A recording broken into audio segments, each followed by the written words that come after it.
who feel the need to indulge in those thoughts and say, those thoughts are there, they are real, my truth, accept them. And that becomes a slippery slope.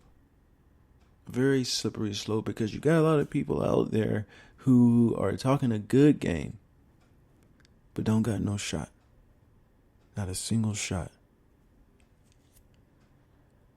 And for them to look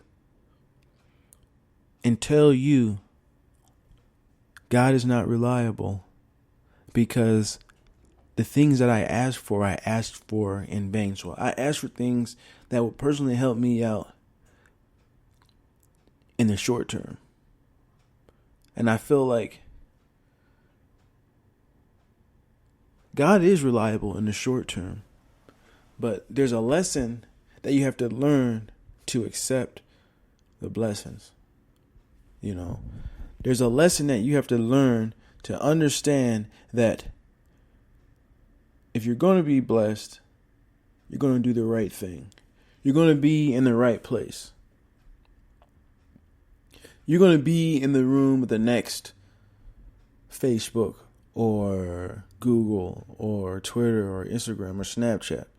You're going to be in that room, but you are going to be under the authority of the voice of God. And you just think about back in the book of Daniel and how things were and how the leadership was. And Daniel's relationship with God was so well that a whole nation, a whole society respected him and gave him authority because he understood that God was with him and showed favor. So there are times where, yes, there's going to be people out there who are going to be gaining God's favor. And they're going to be good stewards with their abilities and their talents and all those other good things. But the real thing that you have to understand,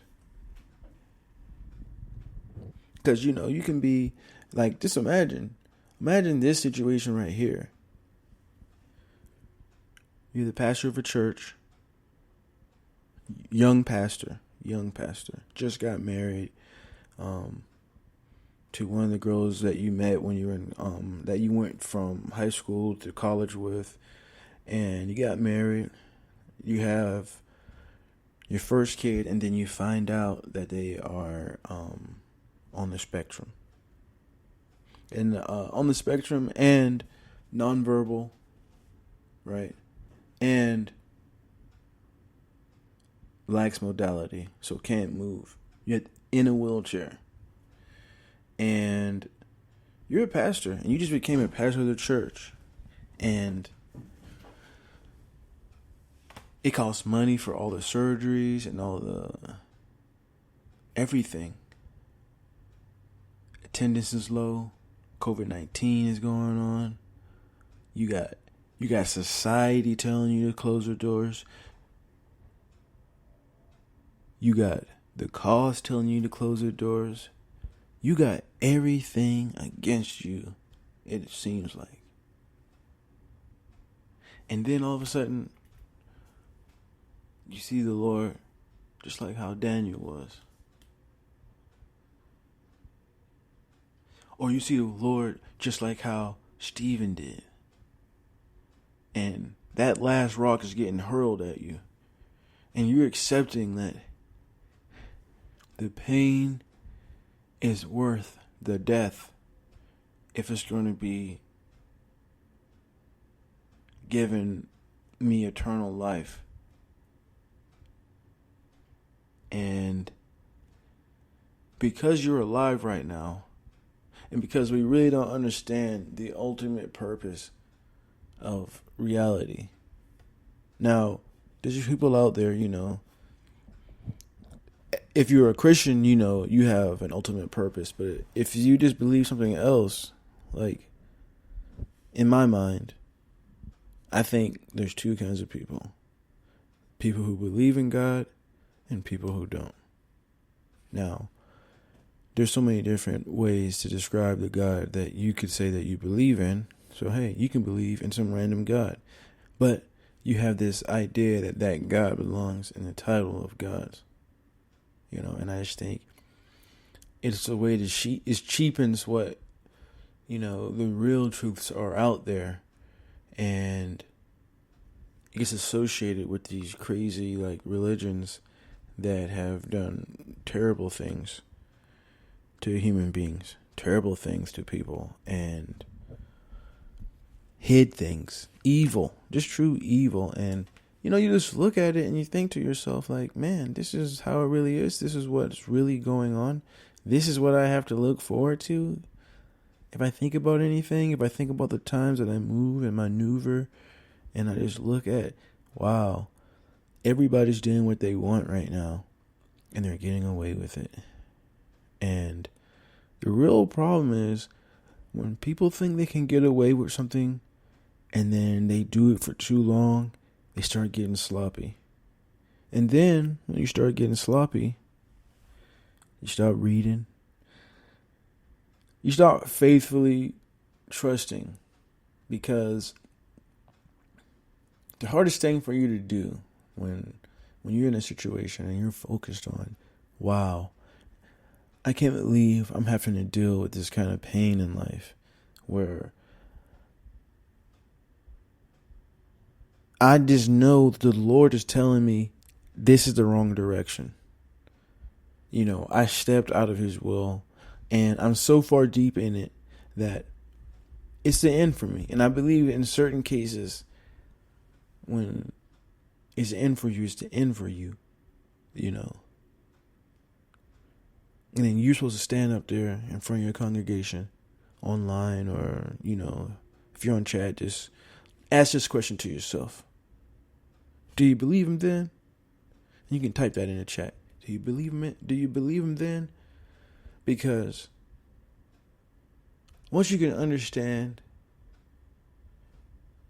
outside of your own understanding, you can't lean on your own understanding, because sometimes you'll look at something from and this is a good example of the difference in the ages and the depth of their awareness of the spaces outside of themselves.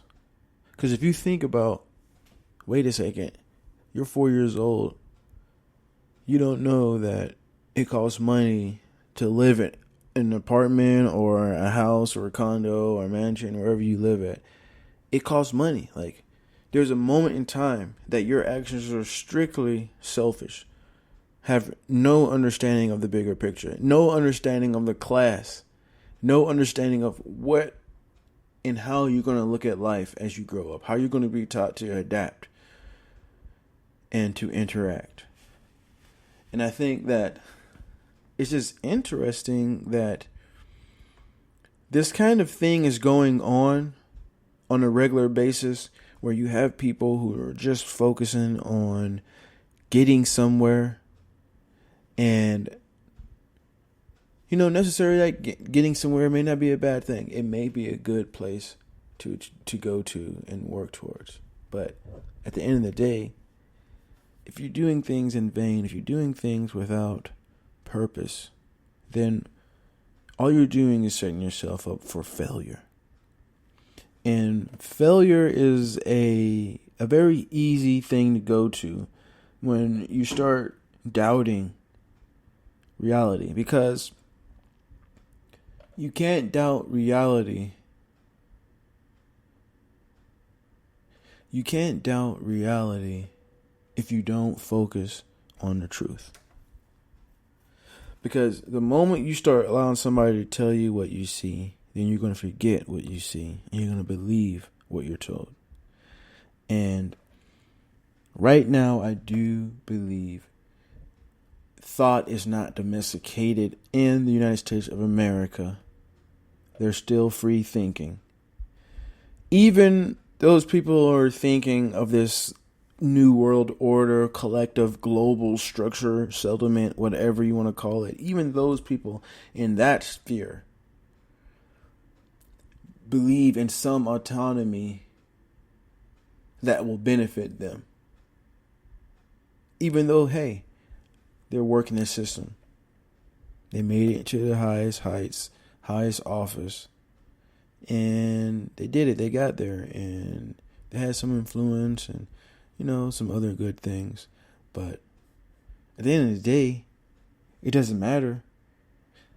It doesn't matter because there's somebody right now struggling, really struggling with life, really struggling with the facts that it's not going to get any better. And it's been this way for 6, 7, 8, 9 years. Long time struggle. And you're like, man, what am I not doing right? Why is it that I'm not getting ahead? And the question is, there has to be something that you are doing if you're staying in the same spot. Now, we don't live in the times where, for the most hand, people are put in their own spot. Now, it's different ways now. It's, geographic, they try to promote this many live births during this kind of time. And so these kind of people can go, and then they make this facade of equality and blah, blah, blah. But,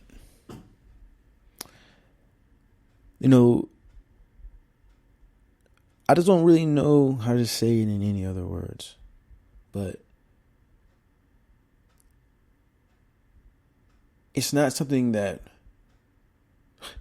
I heard the other day at church somebody say it's beyond what the tongue can say and what can be written in words. Even the word indescribable doesn't describe the nature of what it is. Like a feeling. It's just like a gut feeling. And then the funny thing about the gut feeling, it can be 100% wrong. What if, and that little bit of doubt gets inside of there because you start seeing the facts, They start, fact checking you about how the Lord is blessing you in your life. And you're like, whoa. Fact check says 0 out of 0. And I was born and my parents were drug addicts. So you expect me to just 100% make that leap when I had no example? When I had nobody telling me how to do the right thing? Like, when I first became, okay, I may believe more than just the next common person. I'm not saying I'm going to go out there so everybody knows that I was saved, but I'm going to start to understand a little bit more.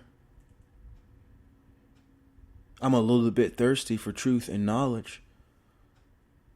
Yeah, there's people like that. And I do believe that is a good direction to be going, but you can still be lukewarm and moving forward. You know what I'm saying? You're just laying on your back, sliding down the slide. Like, oh, I'll get there. No, sometimes you got to get up and you got to put a little maneuvering in your posturing. Because the enemy is coming in every different kind of way. And believe this. It doesn't matter who you are. It doesn't matter what it is. And I'm saying the enemy. I'm just saying the antagonist in everybody's life. It doesn't matter how rich or how poor you are. You're going to face something that even in your terrible situation, there's an odds with you with this character or this type of thing in reality. And you just focus on, okay, I need to get the victory here. You got to take that tenacity and use it to your favor. You got to take that tenacity and let people know, I'm here today. Have no fear. I'm here today.